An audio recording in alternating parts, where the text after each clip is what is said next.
Hello नमस्ते, यहाँलाई मेरो नयाँ भ्लगमा स्वागत छ।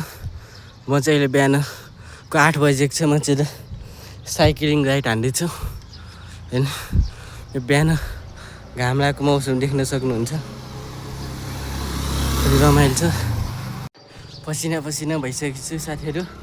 मैले ठ्याक्क गोलडुङ आइपुगेको छु। यो साइकल चलाउने बानी नभएर लाग्यो, कस्तो स्यास्या भएको नि खुट्टा साइकल हान्दा चाहिँ दुखिसकेको छु। म अब अलिकति अगाडि पछि हजुरहरूलाई देखाउनेछु म कहाँ होइन साइक्लिङ गरेर हिँडिरहेको छु। अब चाहिँ मेरो ब्लग लगातार आइरहन्छ, सपोर्ट गर्नु होला है त। म चाहिँ अहिले गोलढुङ्गाको सडकमा छु, बाटो देख्न सक्नुहुन्छ कस्तो दामी छ। म चाहिँ एक हातले साइक्लिङ हानिरहेको छु र लास्ट थाकिसक्यो। म एक हातले चलाएर फेरि लड्छु भन्ने डर छ, बानी छैन नि त एक हातले चलाउने। भर्खर धेरै पछि साइकल चलाउनु छोडेको कि यहाँ गाउँ पाकिरहेको छ देख्न सक्नुहुन्छ। र यहाँ रानीवन पुरै जङ्गल, मैले यो जङ्गलमै पुग्ने माथि यता देख्न सक्नुहुन्छ भ्यू। म चाहिँ एक हातले साइक्लिङ हान्दै हिँडिरहेको छु है। पहिला चाहिँ कम्पिटिसन हुन्थ्यो कि कसले हात छोडेर चलाउने भनेर, त्यो बेला चाहिँ लास्टै लडिन्थ्यो। अब ओह्रालो बाटो आएको हो, म एक हातले जाने कोसिस गर्छु। यो कुनै एआईले बनाएको होइन, यो मैले बनाएको होइन। एक हातले हो कि मैले गुल्टिन नि सक्छु, अहिले बनाउँछ है त्यो भिडियो। मलाई चाहिँ गोलढुङ्गाको सबसे मनपर्ने ठाउँ है हो कि होइन। क्या दामी हो, झन्डै टाँगेको गुम्बा कस्तो दामी छ नि। अगाडि बस आइरह। म चाहिँ अहिले आइसकेको छु होइन, साइक्लिङ गर्दै लगभग म आधी घन्टा भयो होला साइक्लिङ गर्न थालेको। योहरू हेर्नु न कस्तो दामीसँग सजाएको छ कि माको छ। मेरो मोबाइलको क्वालिटी त त्यति राम्रो छैन कि अब भ्लग राम्रै हुँदै गयो भने चाहिँ अब अरू किन्छु होला होइन, गोप्रो सोप्रो। मलाई यो भ्यू चाहिँ दामी लाग्छ है, माथि जङ्गल, छेउछेउमा चाहिँ यो झन्डा टाँगेको कि। र म यो जङ्गलको ठ्याक्क ठाउँमा आइपुग्नु लाग्यो कि। अब यो उकालो म कटाउँदिनँ हेर्ने। एक हातले नै चलाइरहेको छु कि लास्ट थाकिसकेँ म। यता काठमाडौँको भ्यू, तारकेश्वरको भ्यू देख्न सक्नुहुन्छ कि यहाँतिर। र आजको मौसम देख्न सक्नुहुन्छ, क्या दामी छ।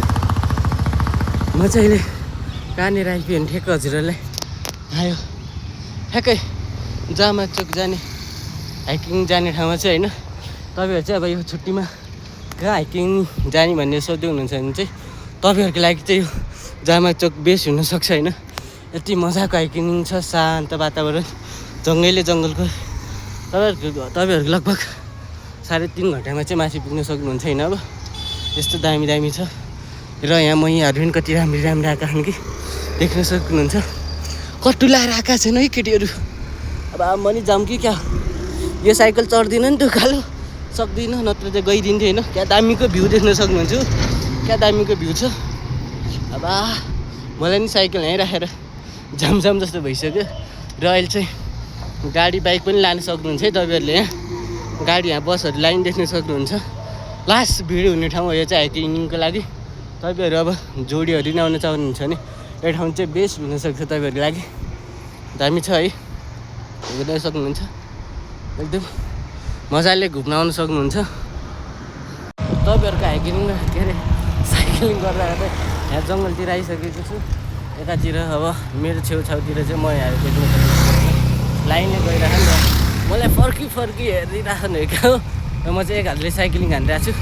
जङ्गलको यस्तो दामी छ, यस्तो मजा आइराख्ने साइक्लिङ गर्ने। यहाँ तपाईँहरू दिन आउनु सक्नुहुन्छ यो ठाउँमा साइक्लिङ गर्न। ठ्याक्क लोकेसन थियो, ठ्याक्क बाइपासको जङ्गल है यो रानीवन। पुरा यस्तो मजाको साइक्लिङ छ है। अब तपाईँहरू त बाइक भएको मान्छेहरूलाई के साइक्लिङ गर्नुहुन्थ्यो होला होइन, तर कि स्वास्थ्यको लागि साइक्लिङ गर्न आउनु होला। दामी ठाउँ छ, यस्तो मजाको ठाउँ तपाईँहरूलाई म देखाउँदै गर्छु है। म चाहिँ अब साइक्लिङ गर्दै लोलाङ चोक आइपुग्नु लागिसकेँ। पुरा गोलढुङ्गा बाइपास घुम्दै लास्ट तिर्खा लगाएर घर जाने बित्तिकै घट पानी खानुपर्छ होइन। देख्न सक्नुहुन्छ गेरुवाला हो यो चाहिँ। उता तलको उकालो चाहिँ ठेल्न सकेँ। यो चाहिँ मैले सकिनँ, त्यही भएर डोरो हिँड्दा छु। थाकेर पनि होला, साइक्लिङ गर्ने बानी छैन नि त। म अघि चाहिँ ऊ चाहिँ जङ्गलबाट नि फर्केर आइसकेँ होइन। र म चाहिँ अहिले साइक्लिङ गरेर होइन थकी मारिरहेको छु। साइकललाई नि विश्राम दिएको छु होइन। ठ्याक्कै पिपल भोट्नेर भ्यू देख्न सक्नुहुन्छ क्या दामी छ है।